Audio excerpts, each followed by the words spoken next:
생산 기지를 미국에 하시죠, 멕시코에 하시죠, 둘 중에 어딜 권하세요? 아빠가 좋냐 엄마가 좋냐 그 같은 정도 그런 멕시코가 미국에게 이제 선택을 지금 강요당하고 있기 때문에 예. 이걸 잘 관찰하다 보면 우리가 미국에다 투자하는 게 난지 멕시코에 버티는 게 난지 판단할 수 있을 것입니다. 재밌는 이제 여담으로 말씀드리면 G20가 브라질에 있었지 않습니까? 멕시코 대통령이 8개 국가하고 이제 정상회담 거기 현지에서 했는데 미국과 중국과는 회담을 하지 않았습니다. 예. 미국이야 이제 사실상 퇴임하는 대통령이니까 뒷전으로 물러나 있는데 네. 중국은 아니지 않습니까? 네. 나중에 드러난 사실이지만 중국이 회담을 요청했는데도 예. 안 했다는 거죠. 그래서 이미 멕시코는 줄타기를 하고 있구나. 네.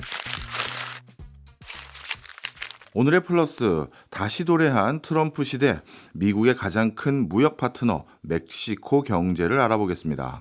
포스코 경영연구원의 오성주 연구원 모셨습니다. 어서 오세요. 예, 안녕하십니까. 포스코 경영연구원에서 미주 지역 정책을 연구하고 있는 오성주라고 합니다. 네, 연구원님, 그 트럼프 1기 때도 우리가 좀 당황스러웠던 게 멕시코나 캐나다는 뭐 나프타라고 일컬어지는 경제 협정 때문에 정말 한 나라처럼 지내서 야, 참 많은 수혜를 본다 이렇게 했는데 트럼프한테는 그게 안 통하는 것 같아요.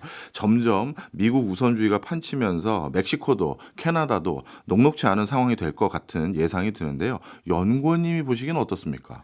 예, 저희가 이미 2016년부터 트럼프 정부를 한번 겪었었죠. 네. 그때도 북미의 이제 공동 그 FTA이긴 하지만 사실상 공동 시장으로 운영되고 있는 나프타를 USMCA로 개정했었고요. 저희도 한미 FTA를 이제 개정했었죠. 그래서 이제 저희가 이미 트럼프 대통령을 한번 이제 경험해 본 적은 있는데 그때보다 이제 더 강력하게 의회까지 장악해서 돌아왔기 때문에 그리고 또 트럼프 대통령이 직접 자유무역으로 인해서 있었던 미국이 감수했던 무역 적자를 이제 다 해소하겠다 해서 지금 전 세계에 마치 무역 전쟁을 벌일 것처럼 이미 엄포를 놓고 있죠. 네. 그러다 보니까 멕시코에 아무래도 미국 대선 전에 가장 그 니어쇼어링으로 이제 수혜를 받았던 국가가 멕시코다 보니까 오히려 이제 이 부분이 리스크로 지금 이렇게 나타나고 있는 것 같습니다. 네. 우리가 멕시코 그러면요. 저도 몰랐는데 전 세계 모든 자동차 공장이 있는 곳이 아마 멕시코일 거다. 이렇게 얘기할 정도로 미국에 수출하기 위한 전략적 교두보로 멕시코를 선택한 국가들이 많은데 자동차 말고도 멕시코의 주요 산업들은 뭘 많이 꼽나요? 그러니까 지금은 자동차와 자동차 부품이 이제 가장 주목을 받는데 그 네. 전에 같은 경우에는 이게 이제 역사적으로 사실 우리 과거 6, 70년대부터 쭉 이어진 거 이렇게 연상해 보면 이제 이해가 되시는데 처음에는 이제 농업 부분이었다가 예. 그 다음에 이제 경공업 부분들이 있었고요. 그 다음에 이제 70년대, 80년대는 석유화학 부분도 있었고, 그 다음에 이제 자동차가 이제 워낙 규모가 크다 보니까 이제 자동차 부분에서 이제 미국과 경제 협력이 많고요. 최근에는 이제 항공우주 분야까지 이제 미국과 경제 그 통합이 되어 가고 있습니다. 네. 야, 이 멕시코는 어떻게 보면 미국을 옆에 끼고 있다 보니까 가장 큰 소비 시장을 끼고 있다 보니까 경제의 발전 단계를 하나하나 성큼성큼 걸어와서 여기까지 온 것 같은데 그러면 나프타 말고 USMCA로 바뀌고 나면 멕시코는 수혜를 전혀 못 받는 건가요? 그렇지는 않습니다. 멕시코하고 미국의 경제 협력은 사실 100년도 더 됐거든요. 네. 인접국이다 보니까 말씀하신 이제 남부 국경을 두고 워낙 광범위한 국경에서 이동이 있다 보니까 그런 이제 그 경제 교류가 많았었죠. 오히려 멕시코가 경제적으로 비약적인 성장을 하게 된 계기는 나프타 체결에 있었습니다. 이제 1994년에 네. 기존의 캐나다와 미국만 있었던 그 북미 무역 협정을 멕시코까지 포함시키면서 멕시코 경제가 비약적으로 발전하게 됩니다. 나프타 초기에는 멕시코에서도 여러 가지 이제 논란이 많았죠. 국내 이제 저임금 생산을 통해서 이득은 대부분 미국이 가져간다. 그러다 보니까 경제 착취에 대한 얘기도 있었고 인권 문제, 그러니까 위생이라든지 안전 이런 게 제대로 되지 않는다고 해서 멕시코 어떤 그런 인권 단체들이라든지 시민 단체들이 이제 항의도 많이 했었죠. 예. 근데 이제 그런 어려움을 딛고 멕시코가 계속 성장하다 보니까 그 이후에는 이제 미국에서 불만이 나오는 겁니다. 오히려 대부분의 이제 양질의 일자리라고 할 수 있는 제조업 부분들이 다 멕시코로 내려가다 보니까 이거 미국이 우리가 지금 손해 보는 거 아니야? 무역 적자는 무역 적자대로 내주고 고용도 다 멕시코로 넘어가는 거 아니야? 하다 보니까 네. 트럼프 정부 들어서면서 USMCA를 이제 다시 이제 개정 협상을 통해서 만들었죠.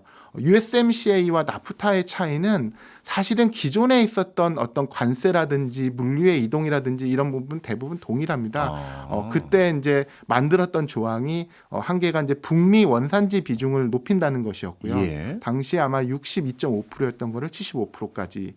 그다음에 비시장 경제 국가를 배제시키는 거였습니다. 비시장 경제 국가와 FTA를 체결하면 이 효력을 폐지하겠다.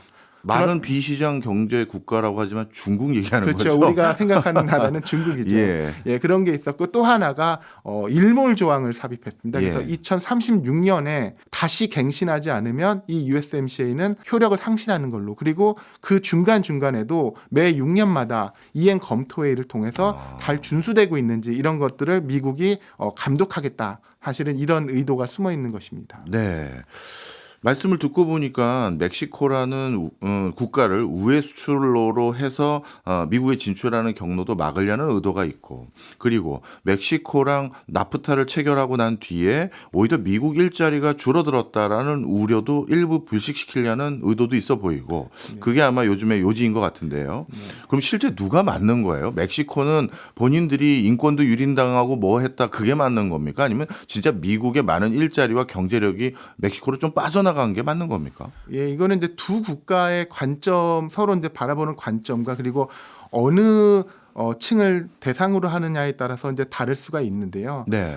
일단은 이제 트럼프 대통령 같은 경우에는 이번 대선에서 사실은 이제 우리가 러스트벨트라고 하는 지금 이제 쇠락한 공업지대의 어떤 많은 표를 그 지지를 등에 업고 대통령이 된 만큼 당장은 그 빼앗겼던 일자리들 그런 것들을 이제 되찾아오겠다라고 하다 보니까 이제 미국에서 그런 목소리들이 반영이 되겠죠. 근데 이게 멕시코에도 꼭 불리한 건 아닙니다. 왜냐하면 멕시코도 그동안은 미국과만 교역을 하다가 중국하고도 이제 교역이 꽤 네. 느렸거든요. 그러니까 미국이 어차피 중국에서 들어오는 수입을 금지하고 북미에서 생산을 확대하면 이 멕시코에도 미국에도 모두 도움이 될 수 있습니다. 그래서 아마도 멕시코도 이런 것들을 지금 검토하고 있는 것으로 알고 있습니다. 그렇군요. 그렇다면 북미 지역으로 니어쇼링을 일으키려고 하는 게 트럼프의 의도라고 봤을 때 멕시코는 얼마나 많은 수혜를 그동안 받았나요?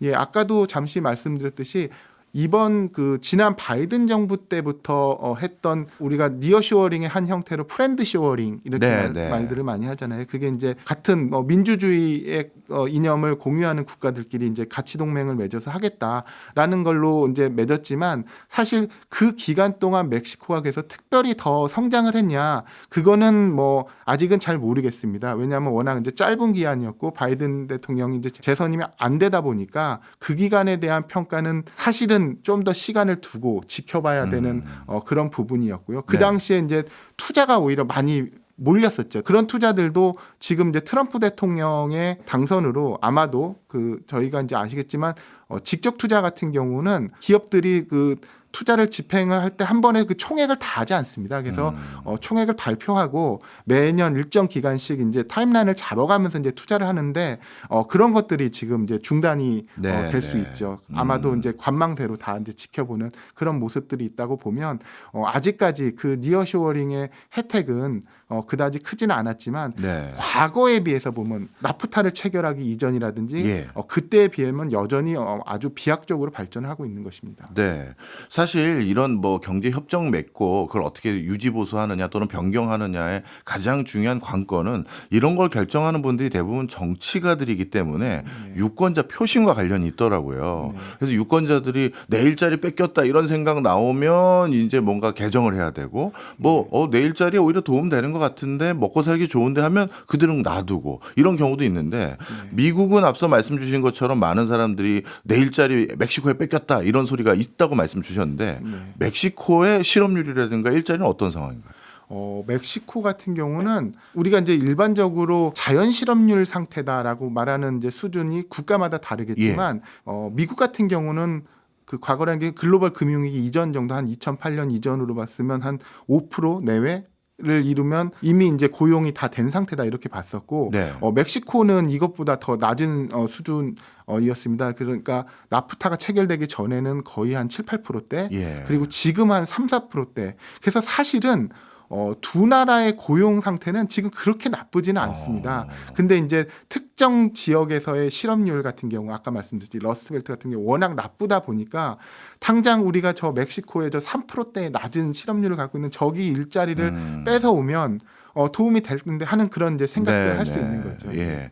그리고 멕시코 일자리를 또 우리 평가할 때 중요한 게 국민소득, 그러니까 소득일 텐데 소득도 많이 그 사이에 올랐나요? 이거는 사실 저희가 직관적으로 하고는 좀 다른 부분인데 멕시코가 USMCA나 나프타를 통해서 성장을 했냐라고 놓고 보면 사실은 미국 경제가 성장했기 때문에 멕시코의 수출이 따라 그런 느른 면들이 있습니다. 네. 그러면 멕시코의 국가의 다른 어떤 FDI라든지 아까 말씀드린 고용이라든지 이런 것들을 봤을 때 미국의 경제 성장과 별도로 실제로 성장한 게 뭐냐라는 놓고 보면 이거는 이제 제가 그 좀 자료를 찾아봤는데요. 네. 실제로 가장 성장한 부분은 1인당 국민소득입니다. 예. 지금 이제 멕시코 같은 경우 올해 아마도 한 1인당 국민소득이 명목 기준으로 보면 14,000불 정도 될 것인데 예. 이게 과거에 나프타 전에는 6,200달러 정도 수준밖에 안 됐습니다. 이런 게 거의 이제 2배를 올랐으니까 예. 인구가 뭐 1억 한 3천만 명 되는 나라에서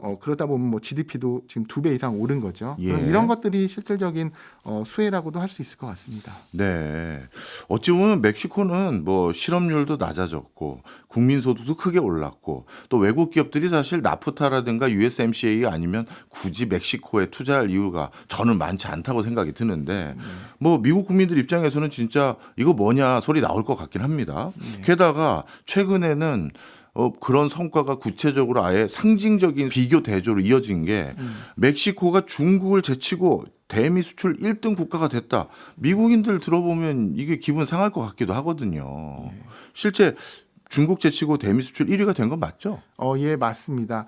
근데 이것도 저희가 이제 직관하고는 좀 다르게 볼 때 네. 원래 미국과 멕시코 간에는 수출입이 굉장히 많았습니다. 이제 멕시코 기준을 말씀드리면 올해 수출 경우가 대충 한 6천억 달러 정도 예상이 되는데 그중에 80에서 84%는 미국으로 수출입니다. 네. 그리고 멕시코도 미국에서 수입을 많이 하는데 90년대까지는 멕시코가 수입의 한 60%는 미국에서 수입했습니다. 근데 이게 아시다시피 2000년 초반에 이제 중국이 WTO 체제로 들어오고 중국에 대한 미국 멕시코 의존도가 다 올라가면서 미국에 또 중국에서 수입하는 게 많아지고 멕시코도 중국에서 수입하는 게 아주 많지는 않지만 조금씩 늘면서 두 나라 간의 교역이 중국으로 뺏기는 것들이 있었는데 바이든 정부 들어오고 나서 저희가 아까 말씀드린 그런 프렌드 쇼어링을 하면서 양국 모두 중국에 대한 수입이라든지 수출 비중이 조금씩 줄어들면서 멕시코가 다시 미국의 제일 수출국이 된 것입니다. 아, 그렇군요. 어떤 맥락에서 이 숫자가 나왔나 했더니 그런 이유들이 있었네요. 자, 그러면 본격적으로 이제 멕시코 경제가 그동안 어떻게 진화 발전해 왔는지 이해를 저희가 했고요. 그러면 이제 트럼프 2기 행정부 시절에 멕시코 경제에 미칠 구체적인 영향들 뭐 이런 것들이 궁금하고 또 어떻게 그들은 또 대응하려고 할지가 궁금한데요. 일단 가장 큰 위협은 뭐 미국 우선주의니까 일단 멕시코에도 공장 짓지 마 이런 거 아닐까요? 맞습니까?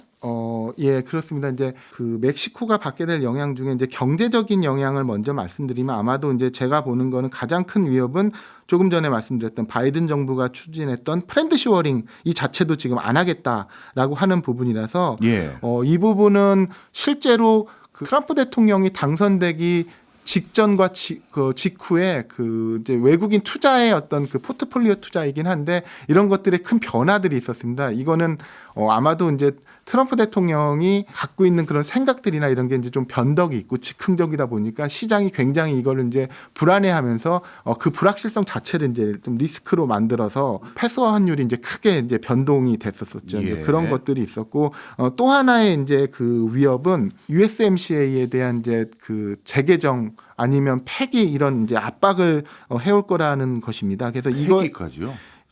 트럼프 대통령은 지금 이제 모든 특혜 무역들 다 네. 없애겠다. 그 다음에 이제 전 세계하고 지금 관세 전쟁을 하겠다. 이런 것들을 얘기하고 있는데 예. 물론 이제 이런 것들을 다 실질적으로 하지는 않겠지만 예. 이런 언급 자체가 해외 투자자들을 불안하게 만들고 그렇죠. 멕시코에 이제 투자를 검토하고 있는 기업들 하여금 기업들은 사실 그 불확실성이라는 걸 제일 싫어하거든요. 예. 그래서 투자를 다 보류하게 만드는 이런 것들이 이제 악영향을 준다고 할 수 있겠습니다. 네. 자, 그렇다면 이런 과정에서 만약에 지난 2018년도로 제가 기억하는데 나프타 개정하는 과정에서 그때 트럼프도 뭐 멕시코 경제를 좀 누르기 위해서 독소 조항을 많이 넣었던 걸로 기억하는데 네. 그게 뭘 넣고 어떤 효과가 있었는지 그 사이도 궁금합니다. 제가 좀 전에도 이제 말씀드렸지만 가장 이제 큰 멕시코에게 위협이 되는 것 중에 하나는 북미 생산 비중을 62.5에서 75%까지 올리는데 네. 거기서 주요 부품들의 그러니까 부가가치로 한 40에서 45%는 임금이 시간당 16달러 이상을 줄 수 있는 그런 지역에서 생산을 해야 된다 이런 조항을 넣었는데 당시에 그걸 만족할 수 있는 나라는 미국밖에 없었습니다. 예. 그래서 이제 그 부분이 지금 멕시코에게는 굉장히 이제 어려움으로 작용하고 있는 그런 거고요. 이제 그다음에 뭐 세부적인 걸로는 철강이나 알루미늄 같은 그 차체 만드는 부품들도 북미에서 생산해야 된다 70% 이상 이런 것들이 있었는데 이거에 대한 그 이행 준수 여부 이런 것들을 지금 2026년에 검토하게 돼 있거든요. 그래서 네. 아마도 그때 멕시코가 우리가 이제 협약을 개정한 대로 잘 진행하고 있는지 그리고 아마 이때를 빌미로 트럼프 대통령이 트집을 잡아서 더 이제 미국에게 유리하게 이런 개정을 시도할 수 있을 것으로 예상이 됩니다. 아, 그렇군요. 그렇다면 제가 기업인이라고 하면요. 우리 기업들 중에서도 멕시코에 진출 안 한 기업 찾기가 어려울 정도로 정말 우리나라 대표 기업들 다 멕시코에 공장이나 뭐 현지 법인 다 있는데 만약에 나프타 또는 USMCA 뭐 폐기까지 얘기가 지금 돌고는 있으니까요. 네. 만약 그런 일이 생기면 우리도 크게 낭패 보는 거 아닌가요? 이게 실제로 발생한다면 네. 뭐 재앙에 가까운 일이 생기겠죠. 그 정도예요. 예, 그러나 이제 뭐 멕시코와 미국의 경제 통합의 역사는 아까도 말씀드렸죠 100년이 넘었고 사실은 이제 트럼프 대통령이 지금 이제 재선이 더 이상 될 수 없는 임기 4년의 대통령이기 때문에 네. 이 트럼프 대통령의 힘은 뭐 아무리 뭐 강력한 의회까지 장악하고 있다고 하더라도 이 자체를 없애지는 못할 것입니다. 예. 그리고 그런 전 세계에서 지금 수입해오는 그 제품들을 다 미국에서 생산할 수도 없고요. 그다음에 예. 이제 특히나 이제 멕시코가 많이 감당하고 있는 부가가치가 낮은 부품들 이런 경우에는 그리고 환경 문제도 있고요. 이런 것들을 미국에서 할 수는 없기 때문에 저희가 이제 트럼프 대통령이 얘기하는 그런 어떤 그 수사의 그 진위 의도를 먼저 이제 제대로 확인하는 게 중요하겠고요. 그다음에 어떤 것들이 실질적인 위협이 될지 이런 것들을 잘 구분해서 대응하는 게 필요할 것 같습니다. 네. 나프타랑 USMCA가 뭔가 변화가 생겨버리면 당연히 멕시코인들 중에서 미국에 가서 일하고 오는 그런 분들이나 이민 가려는 분들도 상당히 어려움이 있겠네요. 이민의 이슈로 이제 다시 넘어가면 이제 우리가 이제 합법적인 이민 말고 미국이 가장 골치를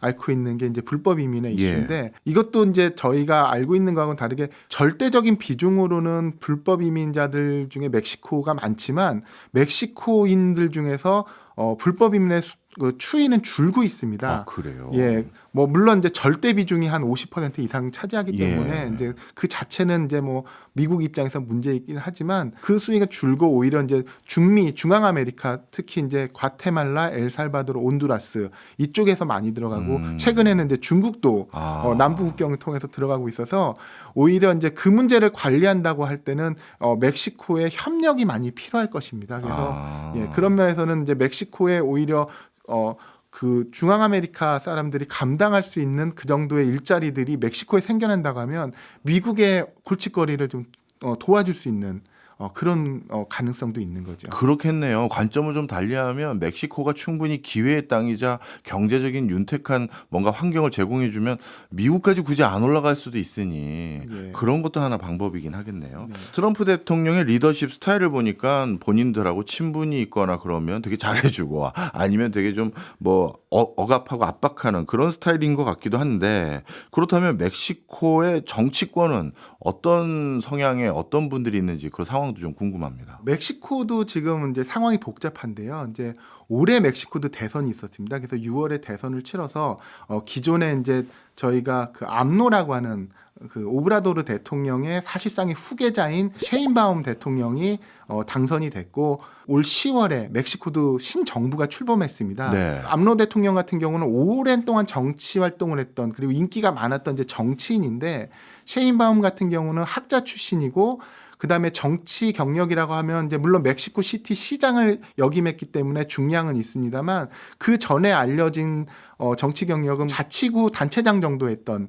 그래서 오히려 정계에는 잘 알려지지 않은 그런 대통령입니다. 이제 여성 대통령이라서 멕시코 이제 최초의 여성 대통령이어서 그 역사적인 의미는 있습니다만 이분의 어떤 실질적인 성향이나 그리고 어떤 정책을 그 암로 정부하고는 다르게 추진할지 이런 것들은 사실 잘 알려져 있지 않습니다. 그러다 보니까 트럼프 정부하고의 어떤 그런 케미라든지 이런 것들은 이게 어려운 지금 이게 함수를 푸는 것 같은 그런 상황입니다. 네, 그렇군요. 당선된 그럼 셰인바움 대통령은 어떤 성향인지 전혀 우리가 알 수 없는 건가요? 아니면 어떤 데서 좀 힌트를 얻을 수 있는 부분이 있을까요? 셰인바움 대통령이 이제 당선이 됐습니다만 네. 사실상 멕시코 지난 대선을 보면 암로 대통령의 인기가 너무 많아서 암로 대통령이 사실상 후계자로 지명한 셰인바움이 여당인 모레나의 이제 후보로 출마하는 것이 이미 당선을 확정하는 것과 마찬가지일 정도로 인기가 많았습니다. 그래서 그 당내 경선이 오히려 보면 실제 본선보다도 더 경쟁이 치열하고 중요한 과정이었습니다. 예. 그렇게 또 이제 셰인바움 대통령이 당선이 되다 보니까 당장에는 이제 암로의 어떤 후광이라든지 그 영향력으로 인해서 암로 정부의 기존 인맥들이라든지 정책들을 다 이제 이어받겠다 이렇게 얘기를 한 상태고요. 그래서 저희가 이제 그 정도 선에서 연장선에서 이제 뭐 추측을 해볼 수는 있겠습니다. 그렇다면 암로 정부라면 좌파 정권이고 그리고 약간 민족주의 성향이라고 해야 될까요? 뭐 이런 것도 있고 그다음에 대중 인기 영합주의 뭐 이런 정책도 간간히 하는 분인데 그런 연장선에서 우리가 이해하면 될까요?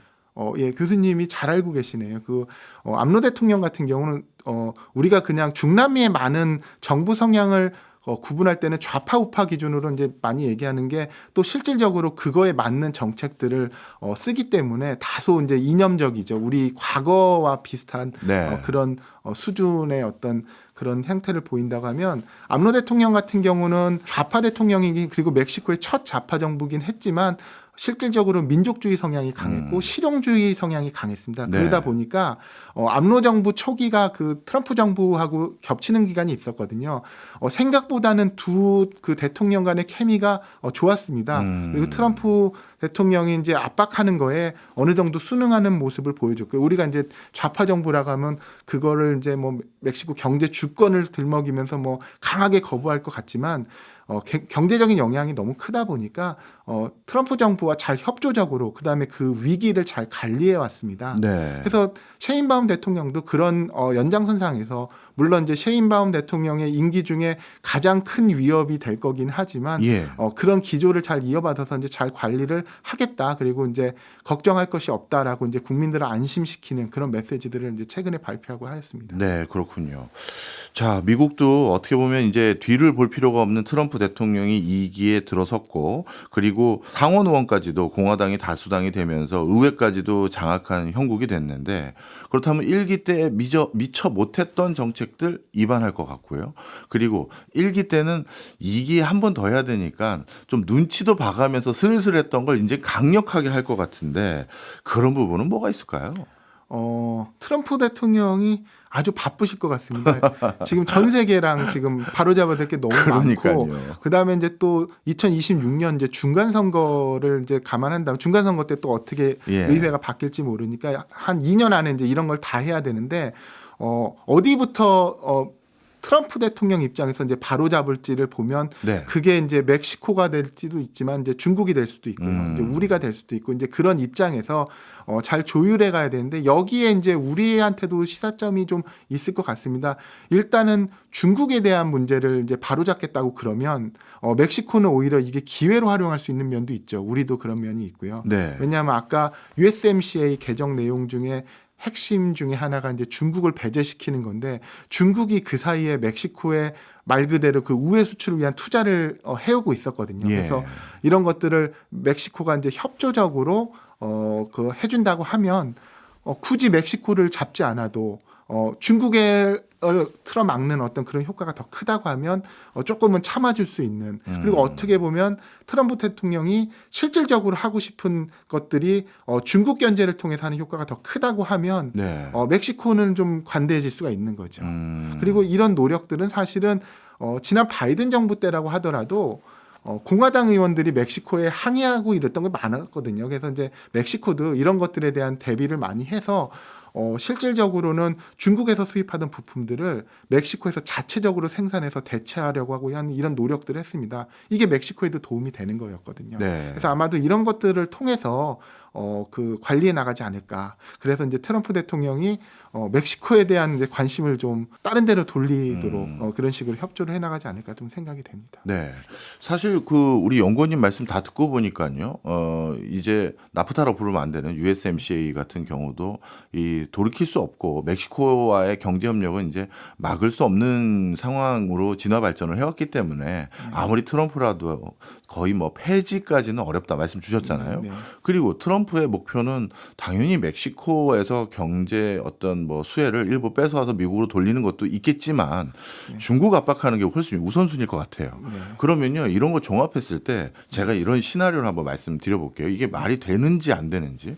멕시코에서 우회 수출하려고 중국 기업들이 투자도 많이 하고 뭔가 합작 법인이나 뭘 해놨는데 트럼프 대통령이 그렇게 중국 기업이나 중국 공장 이용하면 우리 미국 본토에 수출 못해라고 하면 당연히 중국 기업들은 손 털고 나가야 되는데 근데 우리 한국은 뭐 그래도 동맹 국가고 뭐 바이든 때는 뭐 프렌들리 뭐 쉐어링이라고 해서 우호적인 환경도 있었고 또 트럼프도 한국을 더 배제하긴 중국 배제한 상황에서 쉽지 않은 상황이고 그렇다면 중국인들이 투자한 거를 싸게 우리가 뭐 인수한다든가 활용해서 거기에서 미국 수출을 도모하는 거 이거는 시나리오상 어렵나요? 그거는 굉장히 고급 플레이가 될 것 같습니다. 그 정도의 우리가 또 여력과 이제 철저한 준비를 할 수 있냐인 건데, 네. 멕시코와 중국의 관계를 이제 먼저 좀 말씀을 드리면, 네. 다른 중남미 국가하고는 좀 다르게 멕시코와 중국은 기존에 경제 교류를 이렇게 한 역사가 오래되지 않습니다. 이제 같은 이제 중남미에 있는 큰 규모의 국가라고 하면 이제 브라질, 아르헨티나 같은 경우는 2000년대 초반부터 중국하고 계속 그 거래 교역을 확대해 왔었는데 멕시코는 좀 달랐습니다.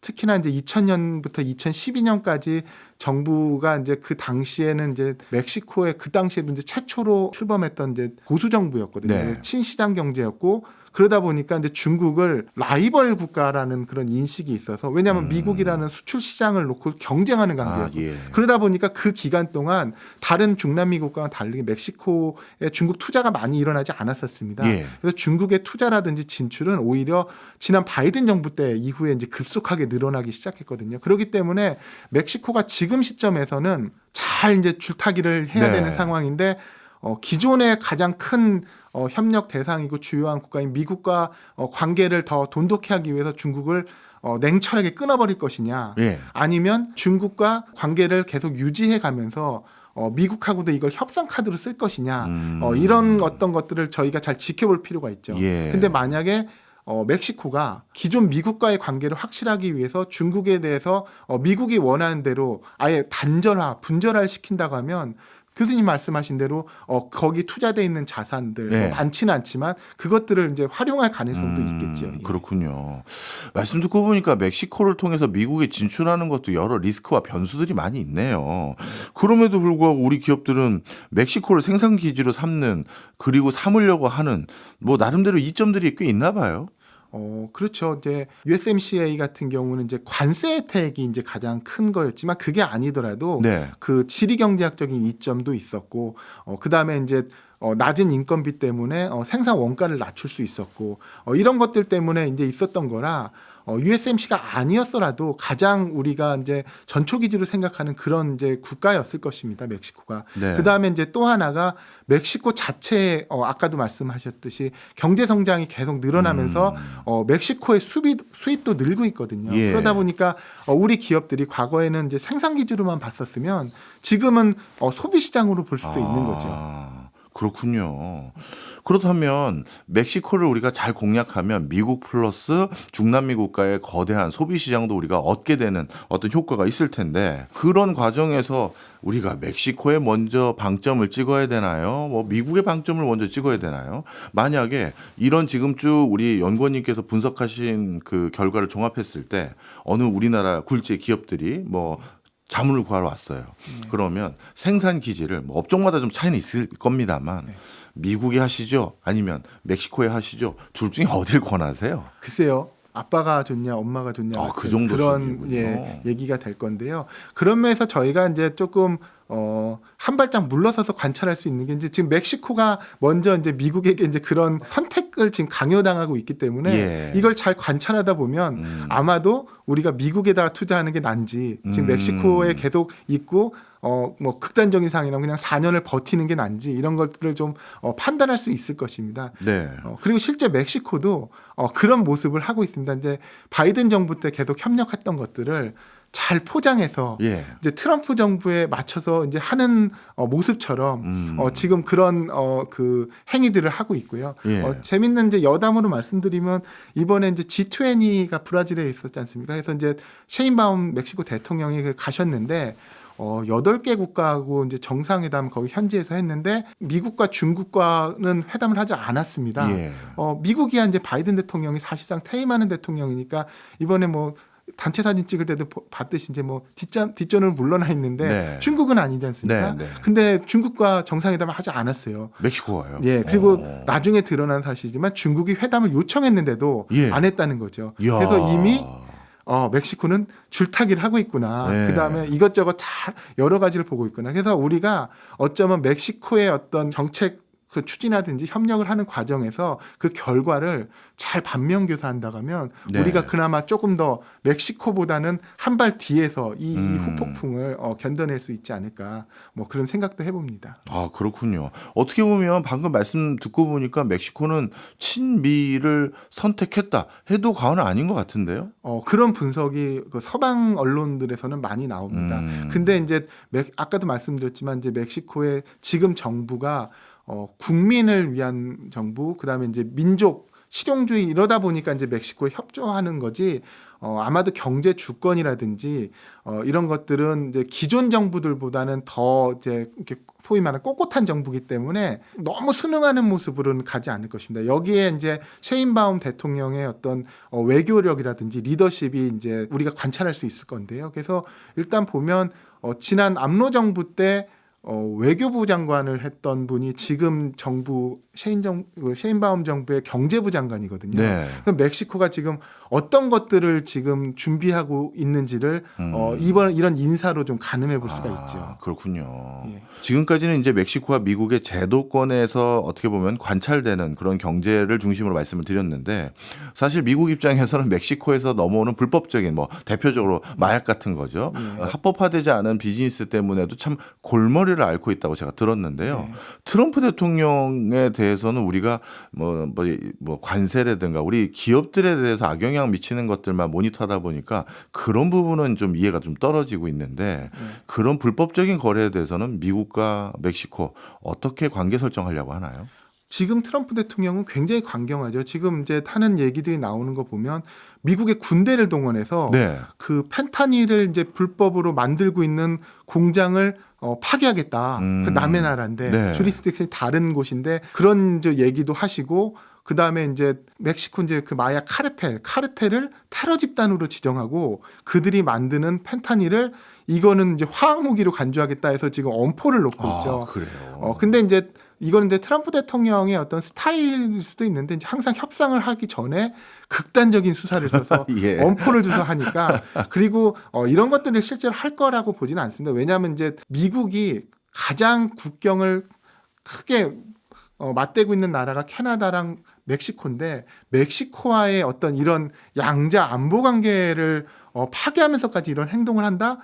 그런 거는 스스로 안보 위협을 초래하는 얘기거든요. 이제 다른 중남미 국가들처럼 특히 이제 쿠바 같은 나라들 옆에 있으면 불편하거든요. 멕시코 네, 이렇게 딱 네. 누워 있는데 이게 돌멩이 하나가 딱 튀어나와 있는 이런 느낌인데 예. 멕시코를 그런 식으로 만들 수는 없으니까 이제 다만 이제 그런 엄포를 통해서 멕시코가 잘 이제 협력하게끔 이제 유도를 하는 건데 그래서 지난 1기 정부 때 암로 대통령의 그런 어떤 행위를 보면 여기에 좀 순응한 면이 있습니다. 원래 이제 암로 대통령이 자체적으로 이제 멕시코 그 마약 카르텔을 단속하기 위해서 만든 이제 국가 수비대라는 그런 어떤 새로운 이제 군은 아니고 기존 경찰보다는 더 강력한 그런 네. 조직을 만들었었는데 트럼프 대통령이 이거를 불법 이민들 많이 넘어오니까 국경에다가도 배치하고 이거 해라 단속을 해라 하니까 여기 또 그 순응을 해줬습니다. 그래서 내부적으로는 비난도 많이 받았지만 그런 어떤 국내 정치에서의 불리함을 감수하고도 암로 대통령이 그런 걸 해줬기 때문에 셰인바움 대통령도 그런 차원에서 아까 말씀드린 그런 엄포의 실체적인 위협들이 어떤 것들인지를 잘 이제 골라서 그런 것들에 이제 대응을 해줄 것으로 이제 생각이 됩니다. 네, 알겠습니다. 이제 마지막으로 이제 우리나라와의 관계, 우리나라 경제에 미칠 영향에 대해서 여쭤보려고 하는데요.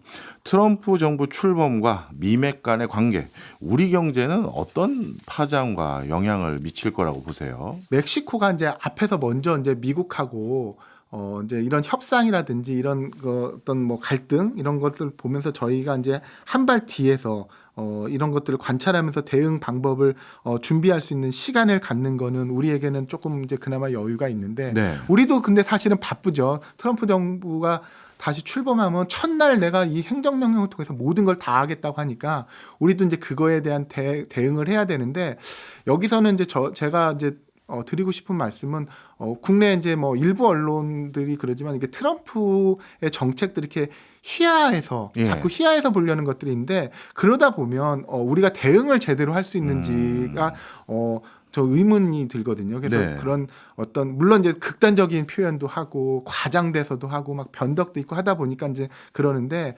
저러한 위협 속에서 우리한테 실질적으로 오는 위협이 뭔지 우리도 좀 살펴봐야 되고요. 멕시코가 이제 먼저 보니까 그것도 잘 관찰하면서 그럼 우리는 어떤 것들을 준비를 해야 되는지를 네. 여러 가지 얘기를 다 하다 보면 우리나라에서도 이제 대응을 놓고 뭐 100가지 얘기 막 나오지 않겠습니까? 예. 그러면 그 중에서 중요한 거는 뭐고? 그러니까 예를 들면 뭐 방위 분담 같은 위협, 뭐 주한미군 철수해 버리겠다 막 할 때 우리가 그러면 방위비를 일부 증가를 시킨다고 할 때 어떤 것들을 우리가 미국에 요구해서 막아야 되고 우리가 어떤 반대급부를 얻을 수 있는 이런 것들을 사실 준비하는 게 우리한테는 더 바람직한 태도라고 보고요. 예. 그 다음에 이제는 한국과 멕시코의 관계입니다. 예. 그래서 아까도 이제 말씀드렸지만 멕시코는 우리하고 좋은 그 경쟁자이기도 하고요. 그 다음에 이제 GDP 같은 규모로 놓고 보면 한국과 멕시코는 계속 엎치락뒤치락 해왔습니다. 작년 같은 경우는 오히려 멕시코가 이제 우리를 다시 이제 넘어섰거든요. 그래서 그러다 보니까 이제는 우리가 아까 말한 전초기지 역할뿐만 아니라 소비 시장으로서도 이제 매력이 있는 거고 그 두 가지를 잘 활용한다고 하면 과거에는 이제 너무 물리적으로 멀리 떨어져 있었고 이러다 네. 보니까 이제 제대로 이제 잘 알지도 못하고 그런 게 없었는데 요즘은 뭐 멕시코에 우리 K-웨이브, K-문화 뭐 한류 인기 엄청나잖아요. 네. 그래서 이런 거를 활용해서 좀 더 이제 가까이 가다 보면 좋은 경쟁자이면서 친구가 될 수 있는 거죠. 그리고 같이 대응해 나갈 수 있는 미국의 어떤 좋은 우방 국가로서 하다 보면 이런 위기는 분명 위험 요인들이 있습니다만 동시에 이걸 기회로 활용할 수 있는 그런 여지들이 충분히 있다고 봅니다. 네. 오늘 연구원님 덕분에 진짜 우리가 또 하나의 대안을 찾은 것 같아요. 미국과 중국의 이 갈등 속에서 우리가 살아남으려면 제3의 우리가 수출로 또 제3의 소비 시장을 우리가 찾아내야 그들의 입김에 우리가 휘둘리지 않는데 멕시코가 그 사이에 또 이렇게 성장을 했으면 멕시코 자체를 생산 전조기지로 하는 게 아니라 진짜 소비 시장으로 생각해도 되는 건데 제가 너무 한쪽으로만 생각을 했던 것 같습니다. 진짜 멕시코하고 잘 지내야겠는데요. 우리 멕시코에서 변화될 일 있으면 또 자주 나와서 좀 말씀 좀 주십시오. 예, 오늘 초대해 주셔서 감사합니다. 아이, 별 말씀을요. 오늘 멕시코 우리가 어떤 시각으로 바라봐야 되는지 새로운 시각 전달해 주신 오성주 연구원님이었습니다. 고맙습니다. 감사합니다.